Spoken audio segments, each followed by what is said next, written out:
इतना छोटा कर दिया।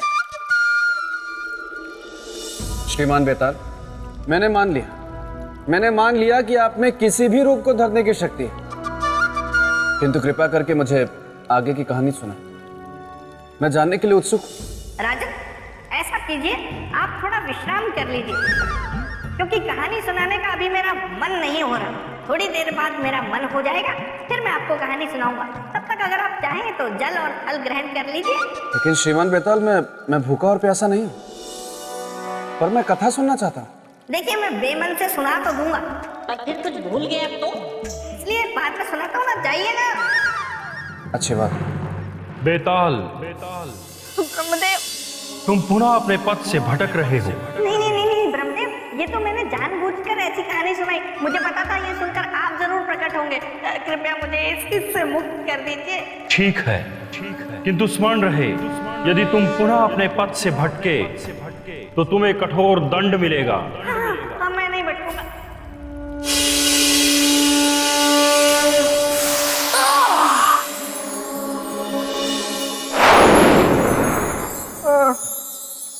राजा भोज। श्रीमान बेताल, आपको आपके वास्तविक रूप में देखकर मुझे अत्यंत प्रसन्नता हो रही है। धन्यवाद राजन। आइए राजन, मैं अब आपको आगे की कथा सुनाता हूँ। अवश्य। राजन, तक्षक बड़ा ही मायावी नाग था। उसने राजा परीक्षित को भी फूलों के हार में छिपकर डसा था। उसके बाद वो मन ही मन हंसा था, और तो और कलयुग के आने का कारण भी वही बना। तब तो ये कार्य बहुत चुनौतीपूर्ण रहा होगा। हाँ, और चुनौती का दूसरा नाम थे मेरे मित्र विक्रमादित्य। हे नागदेव, हम संसार वासियों के लिए आप हमेशा से भगवान रहे, हमारे पूजनीय। परंतु आज तक्षक के कारण सदियों से हो रही आपकी भक्ति और आस्था टूटने के कगार पर है। ऐसा क्या किया उसने सम्राट? कौन सा कुकर्म किया? कौन सा अधर्म? उसने पृथ्वी लोक से महारानी रागेश्वरी का पूजा स्थल से अपहरण किया है। अपने इस घिनौने कुकर्म से आपके देवत्व और नागकुल को कलंकित किया है उसने। आपके भक्तों के हृदय में कटुता और शत्रुता का विष भर दिया। इसलिए हे नाग, हमारी आपसे विनती है, उसके लोक जाने का मार्ग बताए हमें।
ये है नागलोक।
रुको! कौन हो तुम? सम्राट विक्रमादित्य। कहाँ से आए हो? पृथ्वीलोक से। यहाँ नागलोक में क्या कर रहे हो? तक्षक से मिलने आए। पृथ्वीलोक के वासियों का उनसे मिलना बुरा सपना है। लौट जाओ, अन्यथा तुम हमारे विष के तुम विशेष पात्र बन जाओगे। क्योंकि मनुष्य हमारा दुश्मन है। अपने जीवन का कोई मोह नहीं, परंतु दूसरों के जीवन से अवश्य मोह है। हमारा मार्ग छोड़ो, जाने दो हमें। असंभव! मित्रों, इसे समझाना व्यर्थ है, मार दो इसे।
सम्राट विक्रमादित्य, हमें क्षमा करें सम्राट विक्रमादित्य। हम जान गए हैं कि हमारा विश्व व्रत तोड़ने वाला कौन है। नागराज का प्रणाम स्वीकार करें सम्राट, और नागलोक में आने का उद्देश्य बताइए। तक्षक राज से मिलना हमारा उद्देश्य है। कृपया आप हमारी सहायता करें। अवश्य सम्राट, अवश्य। आप मेरे साथ प्रस्थान कीजिए। तो बोलिए राजन, एक तरफ थे मेरे मित्र सम्राट विक्रमादित्य, निस्वार्थी, जो एक अनजान मनुष्य के प्राणों की रक्षा के लिए नागलोक तक चले गए, और एक आप हैं स्वार्थी, जो मेरे मित्र के सिंहासन को प्राप्त करने की लालच में यहाँ चले आए। सही कहा आपने बेटा, मैं हूं लालची। यदि अपनी प्रजा के हित के बारे में सोचना लालच है तो मैं हूं लालची। यदि अपनी प्रजा को चक्रवर्ती सम्राट विक्रमादित्य की प्रजा के समान न्याय, सुख, शांति और आर्थिक समृद्धि देना लालच है तो मैं हूं लालची। राजन, पहले तो आप झरने का पानी पी के ठंडे हो जाइए, और दूसरी बात, आप मुझे अपनी लच्छेदार बातों से फुसला नहीं सकते। मैं आपको कभी इस सिंहासन पर बैठने नहीं दूंगा। फिलहाल आप आगे की कथा सुनिए।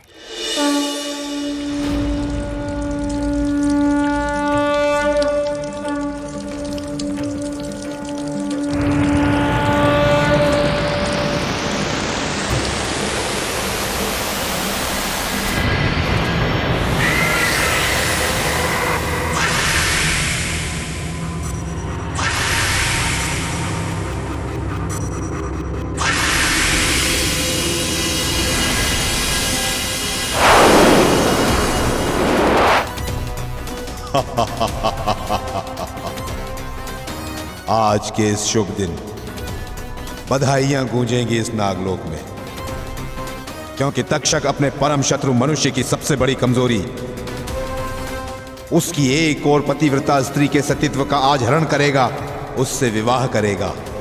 एक और जहां मेरे इस कार्य से मेरा प्रतिशोध एक कदम आगे बढ़ेगा, वहीं दूसरी ओर मेरा बल और बलवान होगा।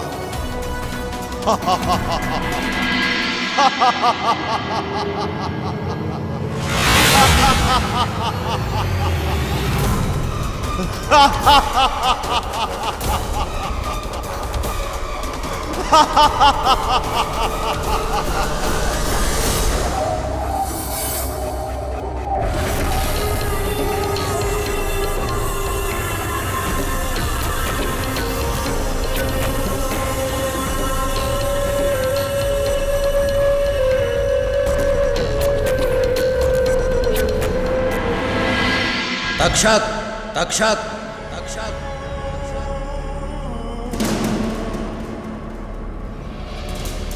आइए नागराज, पधारिए। तक्षक के विवाह के शुभ अवसर पर आपका स्वागत है।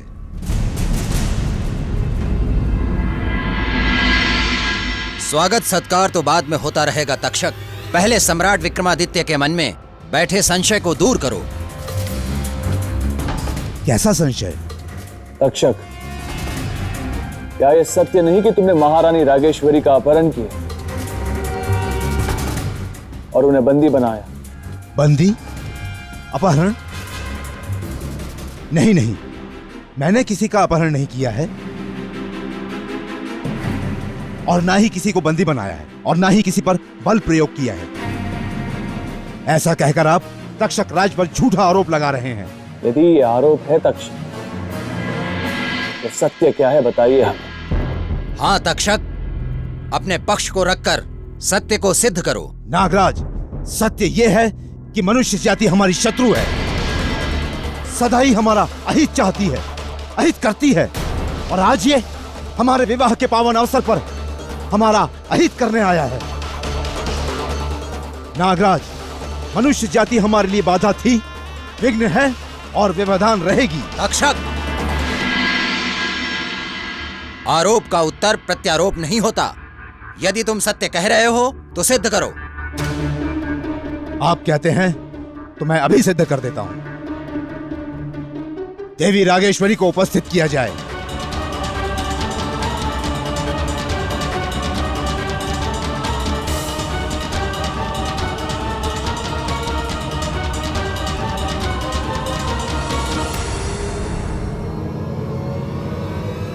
सम्राट, भाग्य मनाओ कि तुम नागराज के साथ हो, अन्यथा सारा संसार जानता है कि मैं कौन हूं।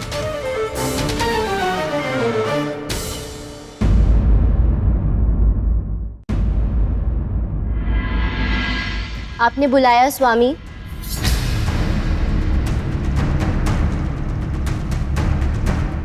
महारानी रागेश्वरी। हाँ देवी, आइए। देखिए, हमें देने के लिए कुछ विशेष भेंट लेकर पृथ्वी के परोपकारी सम्राट विक्रमादित्य आए हैं। कैसी भेंट? हमारे विवाह की भेंट? हाँ,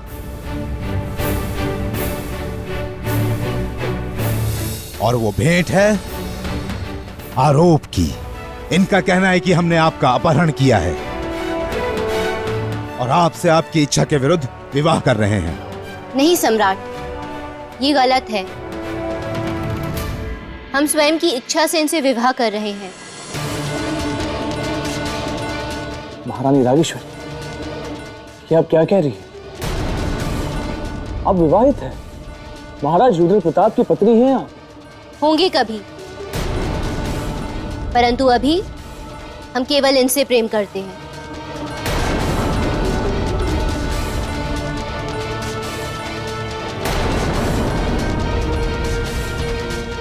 हम नहीं विश्वास करते आप जो कह रही है उसमें। आप जो कुछ भी कह रही वो इस तक्षक के भय से कह रही है। प्रेम में भय कहाँ सम्राट? प्रेम तो निर्भय है, निर्भीक है।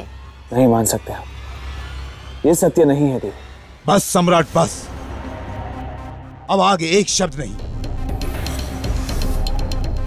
आपने जो प्रसंग छेड़ा था उस प्रसंग का सुखद अंत हो गया है। सुन लिया आपने जो सुनना था। आपके आरोपों का उत्तर आपको मिल गया है। अब आपकी भलाई इसी में कि आप चुपचाप यहां से चले जाइए। शुभ कार्य में विघ्न उपस्थित करने की कोशिश ना करें। जाइए यहां से। आइए देवी, बैठिए यहां।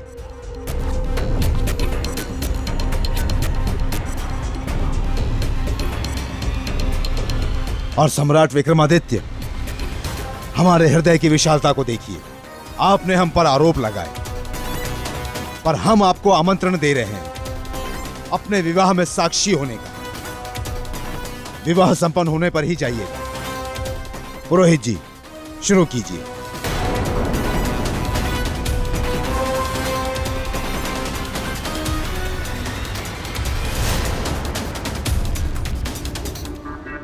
महारानी रागेश्वरी की बातों ने तो हमें दुविधा में डाल दिया है।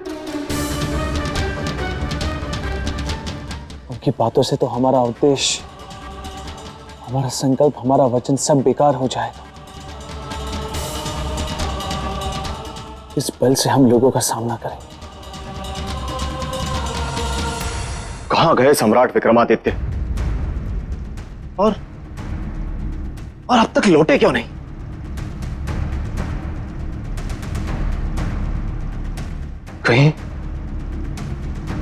कहीं उन्होंने हमें धोखा तो नहीं दे दिया?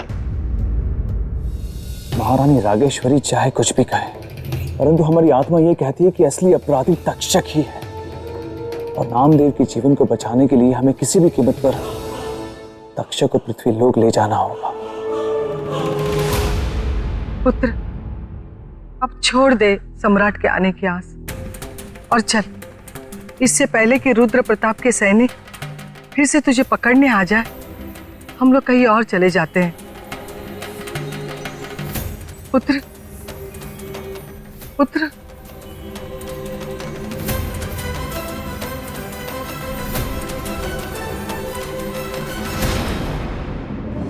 परमपिता परमात्मा, हम तो भारी धर्म संकट में फंस गए।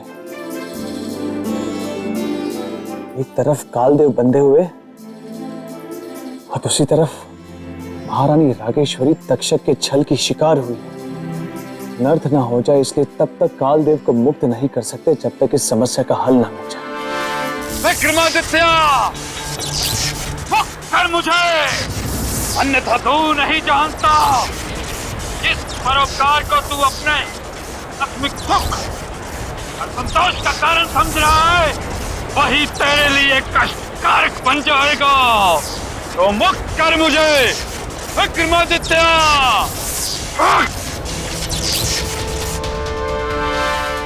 तक्षक के विवाह को रोकने के लिए हमें शीघ्र ही कोई उपाय खोजना होगा, अन्यथा हम दूध का दूध और पानी का पानी अलग नहीं कर पाएंगे। क्या हुआ राजन? है ना ये भंवर जा? बताइए बताइए, क्या हुआ होगा आगे? श्रीमान बेताल, ना तो सत्यत्व भंग हुआ होगा और ना परोपकार की पराजय हुई होगी, क्योंकि अगर एक सत्य है तो दूसरा धर्म, और दोनों अटल है। कर दी ना आपने फिर से वही घिसी पिटी किताबी बातें शुरू। राजन, थोड़ा तो दिमाग लगाइए, समझिए बात को। अरे महारानी तो तक्षक के बस में थी, फिर ऐसा कैसे हो सकता है कि उनका सत्यत्व भंग ना हुआ हो? बोलिए, उत्तर दीजिए। या तो उत्तर दीजिए या भूल जाइए सिंहासन को।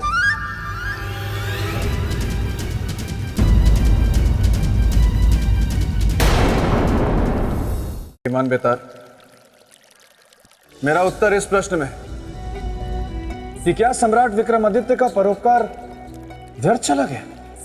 और आप ही ने मुझसे कहा कि सम्राट विक्रमादित्य इस विश्व में किसी भी चुनौती से परास्त नहीं हो पाए, तो फिर वो इस चुनौती से कैसे पराजित हो सकते?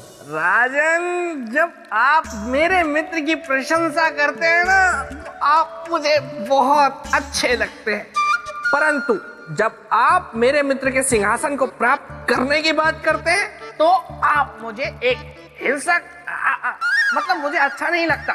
इसीलिए मैं रक्षक बनकर इस सिंहासन की रक्षा करता हूँ, और अगर कोई इसे हथियाने की कोशिश करे तो मुझे क्रोध आ जाता है, और जब मुझे क्रोध आ जाता है तो मैं तिलमिला उठता हूँ, और मैं जब तिलमिला उठता हूँ तो मैं शेर का रूप ले लेता हूँ।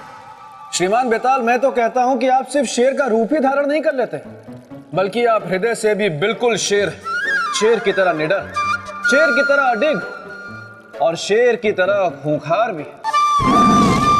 लेकिन श्रीमान बेताल, मुझे ऐसा क्यों लगता है कि जब भी सौंदर्य लेखा आती हैं आप कुछ डर से जाते हैं?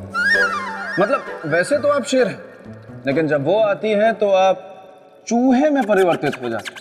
कौन कहता है? कौन कहता है ये? वो तो स्त्री है ना, तो उसका सम्मान करता हूँ। स्त्रियों का सम्मान करना चाहिए, इसीलिए मैं भी कर देता हूँ। वरना डरती वो है मुझसे राजन। डरती है बहुत। क्या बात कर रहे हैं? मेरे सामने आते ही उसकी चिट्टी पिट्टी गुम हो जाती है, बाल खड़े हो जाते हैं उसके, त्राहिमाम करके भागती है। मतलब डरती आपसे वो है? सच में? हाँ। क्या बात है श्रीमान बेताल। निसंदेह। मैं तो ये कहूंगा कि आप पुरुष जाति के लिए एक उदाहरण है, बिल्कुल सशक्त उदाहरण। अच्छा श्रीमान बेताल, वैसे तो सौंदर्य लेखा किष्किंधा पर्वत में जाप के लिए गई, लेकिन मान लीजिए कि यदि सौंदर्य लेखा इस समय ठीक आपके पीछे हो, तो आप क्या कहेंगे? क्या कहेंगे? मतलब शेर बने रहेंगे या फिर चूहे में परिवर्तित हो जाएंगे? राजन, आप बड़े मजाकिया हैं। पीछे क्या, वो अगर मेरे सामने होती तो सामने सामने बात होती, और अगर वो पीछे भी होती तो मैं पीछे घूमता और कहता। कहिए। क्या कहते? मैं कहता कि सौंदर्य लेखा। मैं तो मजाक कर रहा था। अच्छा। श्रीमान बेताल, अरे श्रीमान बेताल, आप ठीक हैं?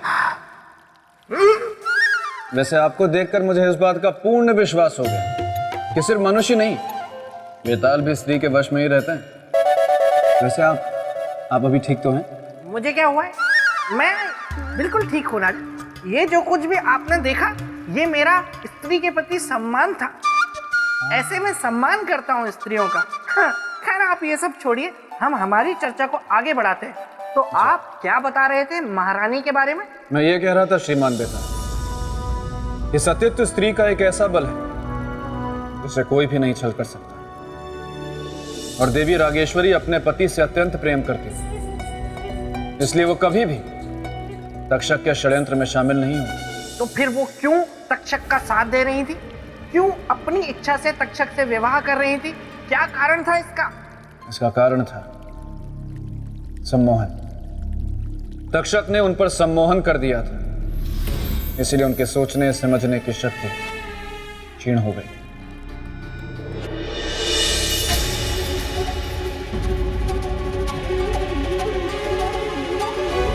हमारा संदेश सही निकला। देवी रागेश्वरी पूरी तरह तक्षक की सम्मोहन में है, तभी तो बिना पलक झपकाए पत्थर की बूंद बनी है।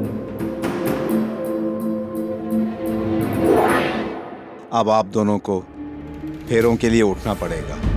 ये 7 फेरे पूरे होते ही आप दोनों पूर्ण रूप से पति पत्नी हो जाएंगे। ये नहीं हो सकता। इससे पहले कि ये 7 फेरे पूरे हो, हमें देवी रागेश्वरी का सम्मोहन तोड़ना होगा।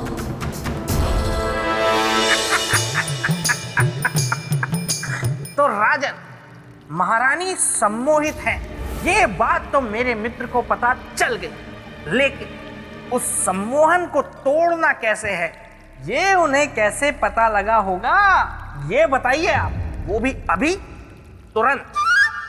श्रीमान बेताल, ये बात तो जन साधारण जानता है। यदि जिस व्यक्ति पर सम्मोहन हुआ हो, यदि वो धातु के बर्तन में स्वयं को देख ले, तो सम्मोहन टूट जाता है। और अवश्य चक्रवर्ती सम्राट विक्रमादित्य को यह विधि पता हो, और उन्होंने इस विधि का ही इस्तेमाल किया हो।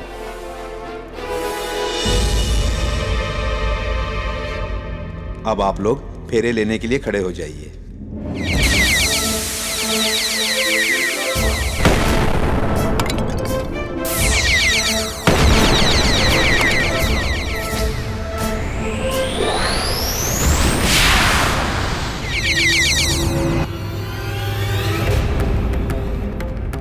ये सब क्या है? मैं यहाँ कहाँ हूँ? क्या हो रहा है ये सब? कौन हो तुम? हम आपके होने वाले पति है देवी। बस एक बार फेरे हो जाए, फिर हम सदा सदा के लिए विवाह के बंधन में बंध जाएंगे। विवाह रचाने के बारे में सोच भी कैसे सकते हो? उस सुहागन से जिसकी मांग में पहले से ही उसके पति के नाम का सिंदूर चमक रहा है। जल जाएगा तू उसकी मांग के सिंदूर से, भस्म हो जाएगा तू। आज इस शुभ अवसर पर आप कैसी अशुभ बातें कर रही हैं देवी? चलिए हमारे साथ, फेरे लेने हैं। तक्षक, ये सब क्या है? ये इसका सत्य है नागराज।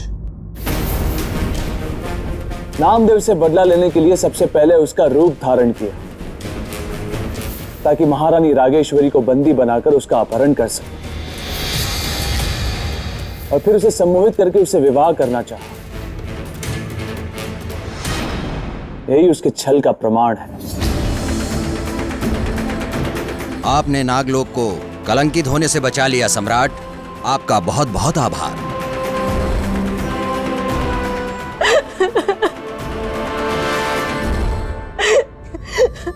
प्रभु, तूने हमारी लाज बचा ली।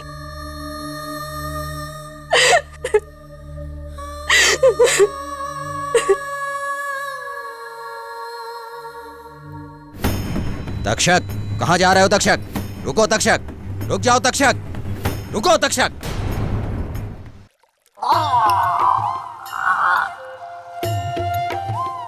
श्रीमान बेताल, ये क्या कर रहे हैं आप? ठीक तो हैं? मैं बिल्कुल ठीक हूँ राजन। मैं तो अपने मित्र सम्राट विक्रमादित्य को नमन कर रहा हूँ। देखा आपने, उन्होंने सिर्फ नामदेव के प्राणों की रक्षा ही नहीं की, बल्कि सती के सतीत्व की भी रक्षा की। तो आप भी मेरे साथ बोलिए, सम्राट विक्रमादित्य की जय। हाँ, महाज्ञानी महाप्रतापी विक्रमादित्य की जय। मेरे परम मित्र की जय। उनके सिंहासन की जय। और अब मेरे साथ बोलिए, मुझे बोलिए, मुझे मुझे सिंहासन सिंहासन चाहिए? चाहिए। बिल्कुल नहीं। बोलिए। श्रीमान बेताल, आप प्रणाम कर रहे हैं सम्राट विक्रमादित्य को, लेकिन मैं प्रणाम करता हूं आपकी चतुराई को। आपसे अधिक चतुर मैंने आज तक किसी को देखा ही नहीं। ठीक है, आपका प्रणाम मैंने स्वीकार कर लिया। अब मुझे ये बताइए राजन, कि राम के कुल का वंशज होते हुए भी, इंद्रदेव का परम मित्र होते हुए भी तक्षक क्यों अधर्म के मार्ग पर चल पड़ा था? श्रीमान बेताल, कभी कभी मनुष्य के जीवन में एक ऐसी घटना घट जाती है जो उससे भूले नहीं भूलती, और ऐसी घटना मनुष्य के भीतर एक गांठ बन जाती है। और ऐसी ही एक घटना कारण थी तक्षक के अधर्म के मार्ग पर चलने की। महाभारत काल में जब पांडवों के लाक्षागृह में आग लग गई थी, तब उस आग के कारण पूरा जंगल जल उठा था। उस जंगल के जीव जंतुओं के साथ साथ उसमें तक्षक की मां की भी मृत्यु हो गई, और उसकी मां की इसी मृत्यु ने उसे मनुष्यों का घोर विरोधी बना दिया था। ज्ञान तो है आप में। धन्यवाद। परंतु मेरे जितना नहीं है राजन। देखिए, पाप का घड़ा एक ना एक दिन भरता है और फूटता भी है। उसी तरह तक्षक के पापों का घड़ा भर चुका था। तक्षक, तुमने घोर अपराध किया है। तुम दंड के भागी हो। नागराज, तक्षक का अपराध क्षमा के योग्य नहीं है। महारानी रागेश्वरी के साथ इसने छल किया है। सम्राट विक्रमादित्य, आपका न्याय तीनों लोकों में सर्वश्रेष्ठ है, इसलिए इस विश्वासघाती का न्याय भी आप ही करें। तो ये तुच्छ मानव करेगा तक्षक का न्याय, जो इस तक्षक के सामने एक कण के बराबर भी नहीं है। विक्रमादित्य, तुम मरने के लिए तैयार हो जा। कौन मरेगा और कौन मारेगा तक्षक, ये समय पे छोड़ दो। जा, छोड़ दिया निर्णय समय पर। आ, युद्ध कर मुझसे।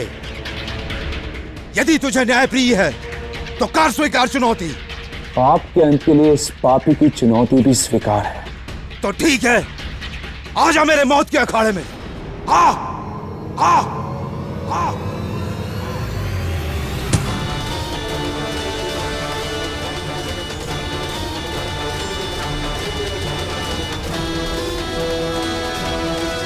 विक्रमादित्य, तूने बहुत बड़ी गलती की है जो मेरी चुनौती को स्वीकार किया है।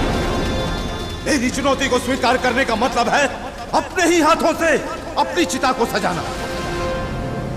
तेरा अंत अब निकट आ चुका है विक्रमादित्य।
अब तू भस्म होगा मेरे विष से।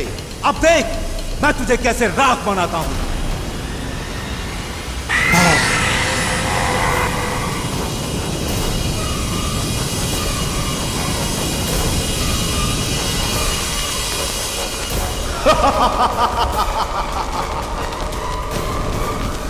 को दंडित करने चला था उस तक्षक को जो मनुष्यों का साक्षात काल है। विक्रमादित्य के साथ साथ पूरी मनुष्य जाति भी यह सुन ले कि तक्षक को कोई भी दंडित नहीं कर सकता है, कोई भी नहीं और कभी भी नहीं।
अपनी भूल स्वीकार कर लो तक्षक, इसी में तुम्हारी भलाई है।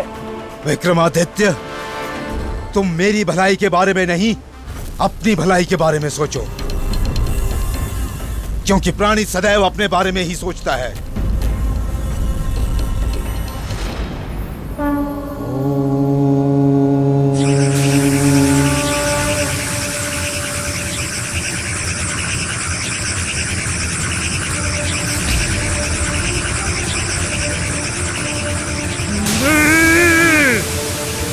ऐसा नहीं हो सकता। मुझे कोई मानव कभी पराजित नहीं कर सकता। तुम्हारी इस पराजय का मूल कारण तुम्हारा पाप है तक्षक, क्योंकि तुम्हारे पाप का घड़ा भर चुका है। तक्षक, तुमने हमेशा मनुष्यों के साथ छल किया है, उन्हें कष्ट दिया है, इसीलिए तुम्हारा न्याय भी एक मनुष्य ही करेगा।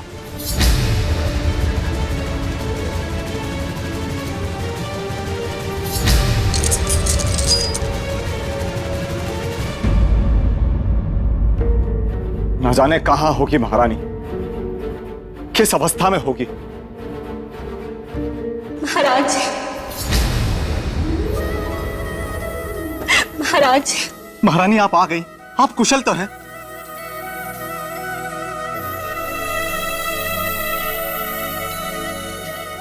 सम्राट, आप शुभ समय पर आए। देखिए देखिए महारानी आ गई। नहीं महाराज, हम स्वयं नहीं आए, सम्राट विक्रमादित्य हमें लाए हैं। महाराज, यदि ये ना होते तो हम आपके पास वापस कभी ना लौट पाते।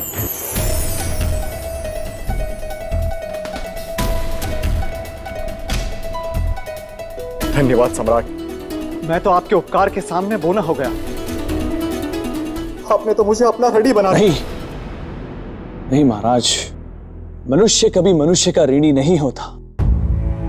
अगर आपको ऋणी होना है तो उस परमपिता परमात्मा का होना चाहिए जिसने हमसे ये उपकार करवाया, आपके इस धूमिल संसार को हरा भरा बनाने के लिए हमारा सहयोग किया और इस कर्तव्य का पालन करने की शक्ति दी हमें। किंतु ये सब हुआ कैसे? किसने किया ये सब? महाराज, ये सब इसने किया है महाराज। हाँ महाराज।